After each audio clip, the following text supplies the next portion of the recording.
Baik, Assalamualaikum warahmatullahi wabarakatuh. Kami dari kelompok pertama dari mata kuliah Teknik Perancangan Kontrak akan mencoba melakukan presentasi dari apa yang menjadi tugas kita di pertemuan selanjutnya. Tema yang kami ambil pada topik kali ini yaitu tentang pinjaman online. Anggota kelompok saya sendiri Ahmad Wafa Kamal Zahir, kemudian ada Mbak Wiwit Nurwika dan Mbak Cynthia Nasin. Oke, saya mulai. Poin yang pertama, mulai dari pengertian dulu ya, pengertian dari pinjaman online. Nah, pengertian dari pinjaman online ini bisa dikatakan sebagai fasilitas pinjaman uang yang disediakan oleh jasa keuangan yang beroperasi secara online. Nah, penyedia jasa pinjaman online ini biasa dikenal dengan sebutan fintech. Nah, pinjaman online yang langsung cair dan tanpa jaminan itu merupakan solusi alternatif bagi masyarakat yang memang sangat membutuhkan dana tunai tanpa harus mengajukan secara tatap muka ke bank konvensional gitu. Nah, penyedia pinjaman ini yaitu lembaga penyedia jasa keuangan yang beroperasi secara online dengan bantuan teknologi informasi. Kemudian jenis-jenis dari pinjaman online. Yang pertama itu ada KTA, yaitu kredit tanpa angsuran. Anggunan adalah produk pinjaman online pribadi yang tidak mensyaratkan agunan ataupun bisa disebut dengan jaminan atas kredit yang diajukan oleh nasabah, oleh yang penghutang. Pada umumnya itu penyedia aplikasi atau jasa pinjaman dana online itu menjadikan kepemilikan kartu kredit sebagai syarat utama penggunaan atau pengajuan dari KTA tersebut. Yang kedua yaitu kredit karyawan, yaitu produk yang dirancang khusus bagi karyawan yang aktif bekerja di sebuah instansi, perusahaan, badan usaha maupun di lembaga. Nah, syarat utama yang diberikan pinjaman ini yaitu SK pengangkatan PNS atau pegawai tetap, kemudian rekomendasi pejabat ataupun atasan yang berwenang dan slip gaji nasabah tersebut. Kemudian yang ketiga yaitu kredit kendaraan. Saat ini kredit mobil ataupun motor itu dapat diajukan secara online.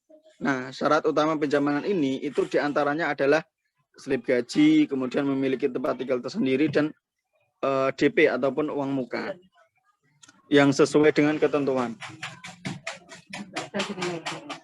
Yang kelima yaitu pinjaman usaha. Kredit usaha adalah pinjaman dengan tujuan permodalan usaha begitu. Itu cukup dari saya, akan dilanjutkan oleh teman-teman kelompok saya. Silahkan.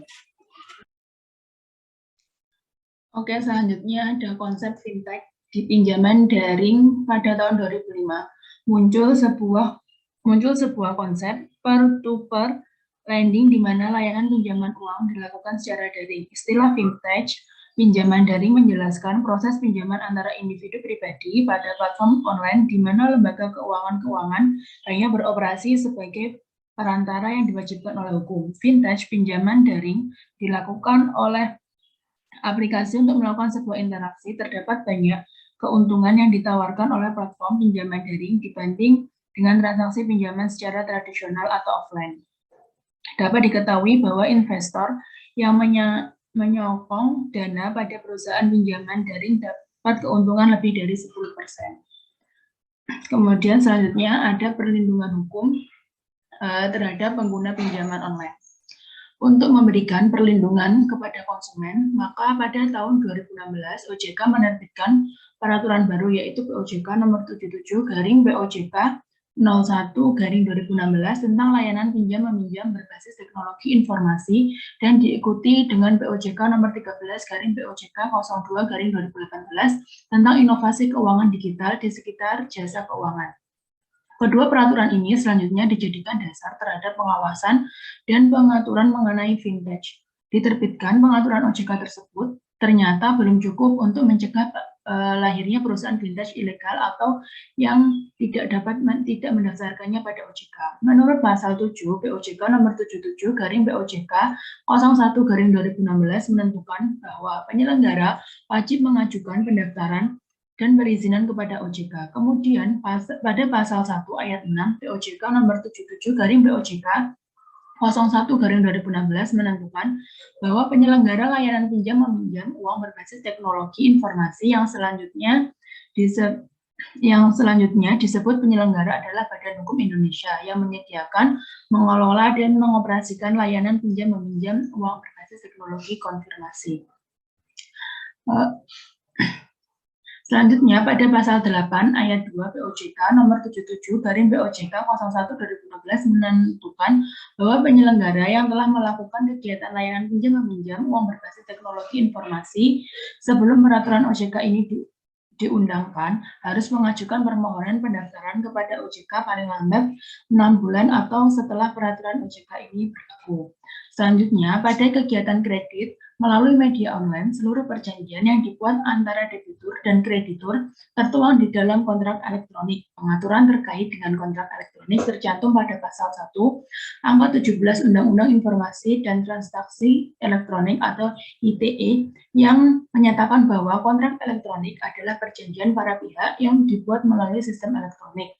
Kekuatan hukum kontrak elektronik dapat dilihat di dalam pasal 18 ayat 1 UU ITE yang menyatakan bahwa transaksi elektronik yang dituangkan ke dalam kontrak elektronik mengikat para pihak.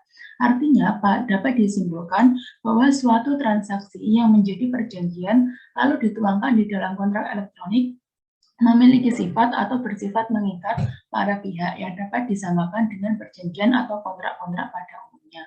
Kemudian akan dilanjutkan oleh Mbak Cynthia. Oke, baik, udah di penghujung dari kita presentasi.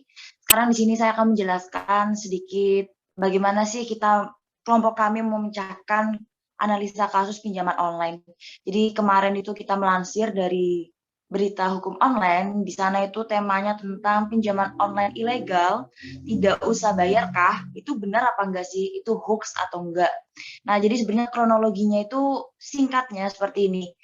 Kan ketika pinjaman online itu pasti kan cuma membutuhkan KTP saja kan, tanpa membutuhkan harus BPKB lah, harus gini, harus itu. Jadi lebih mempermudah lah. Hal itulah yang membuat hasil riset kami itu menyatakan banyak sekali dari para pengguna pinjaman online, baik itu legal maupun ilegal yang menggunakan pinjol itu. Nah, yang dibahas di sini, terus kalau misalnya kita menggunakan pinjaman online itu apakah kita harus membayarnya? Nah, jadi sebenarnya kalau misalnya sebelum kita menganalisa ke jawabannya, kita lihat dari definitifnya dulu ya. Pada prinsipnya itu kalau misalnya kita menggunakan pinjaman online yang ilegal, itu bukan dilihat dari gimana sih orang itu misalnya mengancam kita gitu loh dalam menagihnya, bukan. Tapi bukan juga dia tuh misalnya kalau misalnya bunga tinggi, itu apakah juga termasuk dari kita pinjaman online ilegal? Belum tentu, karena semisal kita pinjol yang legal pun bisa jadi hal tersebut. Nah, jadi sebenarnya yang membedakan itu ilegal sama legalnya ya terlihat dari dia terdaftar atau tidaknya di OJK. Nah, seperti analisa kami pun itu udah terangkum ya sebenarnya di Peraturan Otoritas Jasa Keuangan nomor 77/POJK 01/2016 tentang layanan pinjaman meminjam uang berbasis teknologi informasi. Jadi di situ sudah tertera gitu loh persyaratan kalau misalnya pinjaman online itu kayak gimana. Jadi singkatnya kronologi, dan kalau kami analisis dari definitifnya untuk membedakan antara legal dan ilegal seperti itu. Nah, apabila dari ilegal ini melanggar apapun peraturan yang ada di POJK itu, nah itu biasanya di nomor 77/2016 di situ kalau misalnya dilanggar itu akan dikenakan sanksi administratif. Monggo dilanjut slide-nya, Mbak. Oke, sekarang kita langsung ke analisa jawaban. Sebenarnya kalau peminjam sama platform digital ilegal itu gimana sih hukumnya gitu loh. Sebenarnya bisa dibatalkan, tapi itu secara perdata. Jadi menurut Profesor Edward, itu beliau menyatakan bahwasannya bisa dibatalkan karena penyalahgunaan keadaan. Semisal memang orang yang minjem itu benar-benar butuh dalam kondisi dia itu sakit berat dan akhirnya diperlukan banget dan dia belum tahu ini tuh legal atau ilegal. Nah, jadi sebenarnya kalau secara perdata itu bisa dibatalkan karena penyalahgunaan keadaan. Nah, kalau secara pidana itu sebenarnya kalau kita analisa dari pembahasan ini kita hanya menggunakan 3. Yang pertama apabila pinjol menyebarkan data pribadi. Nah, itu bisa dikenakan pasal 32, junto pasal 48 Undang-Undang Nomor 11 Tahun 2008, junto Undang-Undang Nomor 19 Tahun 2016 tentang informasi dan informasi transaksi elektronik. Nah, semisal orangnya itu mengancam, ini berlaku kalau yang ini lebih bisa berlaku di legal maupun di ilegal ya. Terus kalau misalnya orang yang ngancam itu bisa dijerat. Misalnya dia ngancam aku akan bunuh kalian kalau misalnya kalian nggak bayar sekian.